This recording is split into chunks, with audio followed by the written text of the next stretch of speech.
All right, welcome to the top of the tower. If you're a new volunteer to us, welcome to the team. And if this is a refresher for you, welcome back.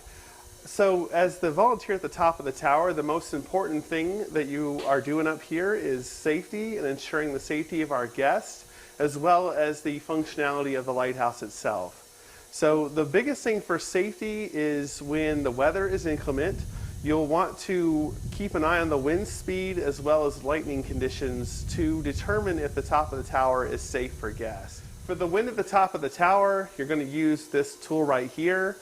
You'll power it on with the red button until the display shows. And then you'll take it out on the catwalk and you'll take a reading.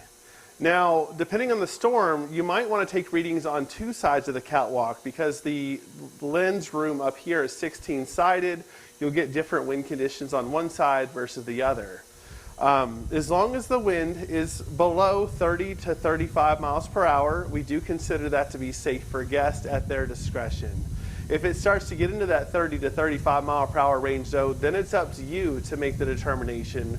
And if you don't feel safe, you can just shut the door at the top of the tower and keep the guests inside. Now, if the weather gets too bad beyond that, then definitely radio down to the gift shop and consider having guests not enter the tower at all. All right, so another safety feature up here that you'll need to check is with the lightning meter. You'll press and hold the power button until it powers on, and the closer to the door, the better as far as picking up lightning strikes. As long as lightning is striking 3 miles or further away, we consider that safe and guests can still go out on the balcony at their discretion. Once you start to get strikes that are within 4 to 5 miles and closer, feel free to radio that down to the gift shop, and then the two of you can determine the closing of the tower and the balcony as needed.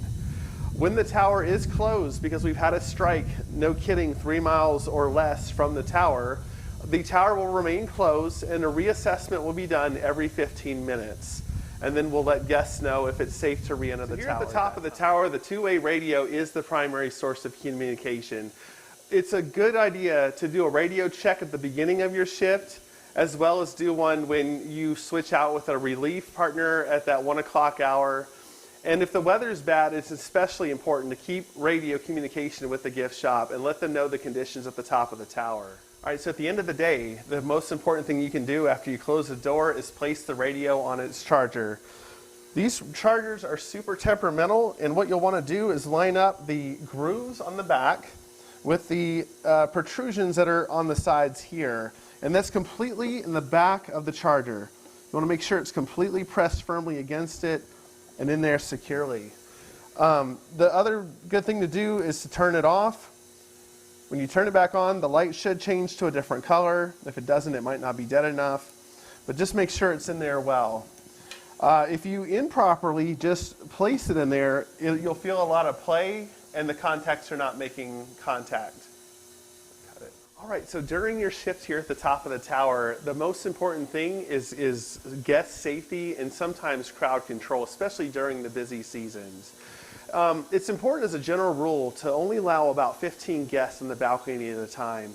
Also, when it gets real busy, sometimes it becomes necessary to become more of a traffic cop and stand in a central spot and have the guests go around the same direction of the catwalk so that they can all get to go around and enjoy the view and then come back in and begin their climb down. It's very important to keep radio communication with the person at the base of the tower, if there is one, as well as the gift shop during those busy times. So sometimes here at the top, we become the bad person. We have to help patrol and keep an eye on kids. That's one of the biggest safety concerns we'll have up here. Your children must be 44 inches tall at a minimum to climb the tower. That happens all the time.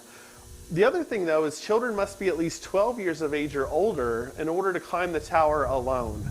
So if you get a small child like 7, 8, 9 years old up here and they're not with a parent, radio down to the base, see what the status is on if they came with a parent, if the parent stayed outside and kind of ignored that. Make sure that there's not unintended children up here. Even if a family is up here, parents, children, everything else, make sure that the family knows not to let their children put their arms or face or legs through the railing. Keep everything on this side of the railing, just for everybody's safety. So here at the top of the tower, we'll get a lot of curious guests. This lighthouse is rare as far as the first order Fresnel lens is able to be seen and touched without going into a private corridor. But one thing here at the top is don't ever let guests climb the authorized personnel only gray stairs. The only people that go up there are the lighthouse keeper, Coast Guard personnel, or any contractors that have been hired to do specific work.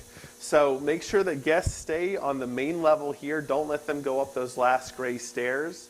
Most guests, when they're pay admission in the gift shop, are briefed if they have flip-flops on that they're not allowed to wear those on the stairs. A lot of times, though, if there's not somebody at the bottom of the tower to remind them there, they will wear them on the stairs. If you have guests at the top that are wearing flip-flops and start to go back down, though, please remind them not to wear flip-flops on the stairs. That is a strict Coast Guard regulation, and that's one of the requirements that we have to maintain in order to have access to the lighthouse for guests. So a lot of times we'll have guests that'll come up here and find themselves frightened. They're not used to being up this high, or they're not used to that style of stairs. When that happens, sometimes it's necessary to offer them the chair that we have up here that's usually sat in by the volunteer. Just let them feel comfortable and get their bearings before they start to head back down.